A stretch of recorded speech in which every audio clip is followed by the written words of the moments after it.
खास 3D blueprint video explainer में आप सभी का स्वागत है। आज हम भारतीय संविधान को सिर्फ एक भारी भरकम किताब की तरह नहीं, बल्कि एक विशाल मास्टर आर्किटेक्चरल ब्लूप्रिंट की तरह देखने वाले हैं। और आपको पता है, इस ब्लूप्रिंट के एकदम सेंटर में क्या है? एक अद्भुत संरचना, भारत का सुप्रीम कोर्ट। आज हम उन आर्टिकल्स की वास्तुकला को डिकोड करेंगे जो इस सर्वोच्च संस्था को उसकी असली ताकत देते हैं। अब जरा इस राज चिन्ह को देखिए। बाहर से देखने में ये कितना शानदार और राजसी लगता है ना? लेकिन इसके ठीक नीचे नियमों और शक्तियों की एक बेहद सटीक और बारीक रूपरेखा मौजूद है। ये संस्था कोई आम ईंट पत्थर की बिल्डिंग नहीं है। ये एक ऐसा शक्तिशाली तंत्र है जो पूरे देश में न्याय का बैलेंस बनाकर रखता है। तो चलिए बिना वक्त गंवाए इस ब्लूप्रिंट की रूपरेखा में चलते हैं। आज हम कोर्ट की नींव, आर्टिकल 131 यानी मूल क्षेत्राधिकार, स्पेशल लीव पिटीशन, निर्णयों की समीक्षा और कोर्ट की शक्तियों के विस्तार पर बात करेंगे। देखते हैं कि ये पूरी मशीनरी वास्तव में काम कैसे करती हैं। शुरुआत करते हैं हमारी इस वास्तुकला के सबसे अहम हिस्से से, यानी कोर्ट की मजबूत नींव से। आर्टिकल 129। इसे आप हमारे इस स्ट्रक्चर की उस अटूट कंक्रीट वाली नींव की तरह समझ सकते हैं जिसे हिलाना नामुमकिन है। इसका सीधा सा मतलब यह है कि एक बार जब सुप्रीम कोर्ट अपना फैसला इस ढांचे में दर्ज कर देता है तो वो पत्थर की लकीर बन जाता है। कल को कोई नया कानून बनाकर इसके फैसलों या अवमानना की शक्ति को ओवरराइड नहीं किया जा सकता। अब यहाँ एक बड़ा ही दिलचस्प सवाल उठता है। क्या आपको लगता है कि न्याय का ये सबसे बड़ा केंद्र हमेशा के लिए भौगोलिक रूप से सिर्फ दिल्ली में ही लॉक हो चुका है? यहीं पर आर्टिकल 130 हमारे इस ब्लूप्रिंट में एक कमाल का लचीलापन यानी फ्लेक्सिबिलिटी लाता है। टेक्निकली देखा जाए तो कोर्ट भारत के दूसरे हिस्सों में भी अपने क्षेत्रीय केंद्र बना सकता है। भारत के मुख्य न्यायाधीश राष्ट्रपति की मंजूरी से ऐसा बिल्कुल कर सकते हैं। हालांकि ब्लूप्रिंट का ये फीचर अभी तक अनयूज्ड है, लेकिन ऑप्शन तो हमेशा से वहां मौजूद है। अब चलते हैं इस इमारत के सीधे रास्ते की तरफ, जिसे हम ग्राउंड फ्लोर एक्सेस कह सकते हैं। इस हिस्से में जो बात सबसे ज्यादा इंप्रेसिव है वो ये है कि ये हमारे संविधान की उन लोड बेरिंग दीवारों की तरह है जो बिना किसी राजनीतिक पक्षपात के राज्यों के बीच के भारी भरकम विवादों का पूरा वजन सह लेती हैं।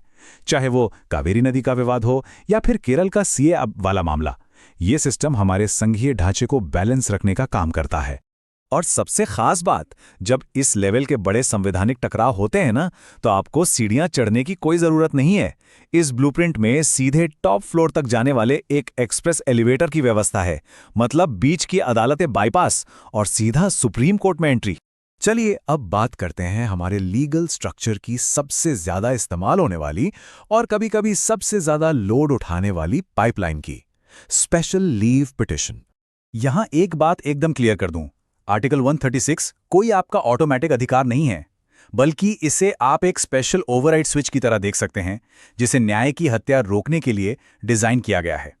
इसे एक्सेप्ट करना या रिजेक्ट करना पूरी तरह से कोर्ट की मर्जी पर निर्भर करता है। जरा इस फ्लो को देखिए कि एसएलपी आखिर ट्रिगर कैसे होती है। जब किसी निचली अदालत या हाईकोर्ट से बात नहीं बनती तो आपके पास 90 दिनों की एक बहुत ही सख्त डेडलाइन होती है। इसी डेडलाइन के अंदर आपको अपनी पिटीशन सीधे सर्वोच्च न्यायालय में पहुंचानी होती है।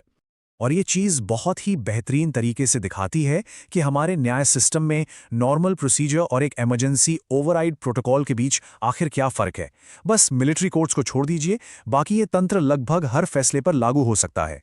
हालांकि इसके ओरिजिनल डिज़ाइन का मकसद इसे सिर्फ और सिर्फ एक्सेप्शनल या असाधारण मामलों के लिए रिजर्व रखना था, लेकिन अगर आज की सच्चाई देखें तो इसका इस्तेमाल अक्सर सजा टालने या कानूनी प्रोसेस को डिले करने की टैक्टिक के रूप में हो रहा है, जिससे इस पूरे स्ट्रक्चर पर भारी दबाव पड़ रहा है।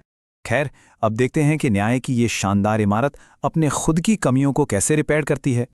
देखिए, न्याय के सबसे बड़े इंजीनियर भी आखिर इंसान ही हैं, और इंसान से गलतियां तो हो ही सकती हैं, है ना? इसीलिए आर्टिकल 137 को एक इनबिल्ट डायग्नोस्टिक टूल की तरह रखा गया है, ताकि अगर कोई चूक हो जाए या कोई नया अहम सबूत सामने आ जाए तो कोर्ट अपना ही फैसला सुधार सके।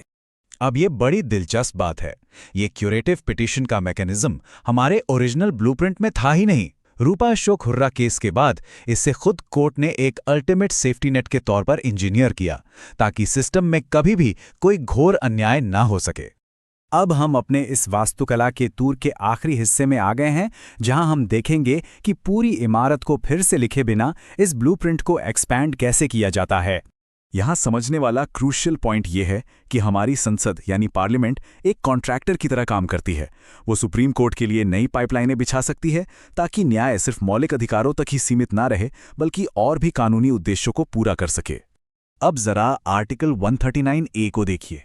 ये पूरे देश के लिए एक सिंक्रोनाइज्ड नेशनल ढांचा तैयार करता है। ये पक्का करता है कि इस विशाल इमारत के अलग अलग विंग्स यानी हमारे अलग अलग हाई कोर्ट्स कहीं आपस में टकराने वाले फैसले तो नहीं दे रहे। सब कुछ एक ही रूल बुक के हिसाब से चले, ये उसी की गारंटी है। और फिर आता है आर्टिकल 140, जिसे आप अल्टीमेट मेंटेनेंस क्लॉज कह सकते हैं। ये हमारी विधायिका को पावर देता है कि वो कोर्ट की इस भारी भरकम मशीनरी को एकदम स्मूथली चलाने के लिए उसे जरूरी प्रोसीजरल अपग्रेड्स देती रहे। तो इस 3D ब्लूप्रिंट वीडियो एक्सप्लेनर को खत्म करते हुए आपके लिए एक सवाल छोड़ जाता हूं। किसी भी परफेक्ट आर्किटेक्चर को समय की कसौटी पर खरा उतरने के लिए न सिर्फ एक अडिग नींव की जरूरत होती है, बल्कि उसमें बदलते वक्त के साथ ढलने वाले एस्केप हैचेस यानी लचीले रास्तों का होना भी उतना ही जरूरी है। क्या यही हमारे संविधान की असली ताकत है? इस बारे में जरूर सोचिएगा।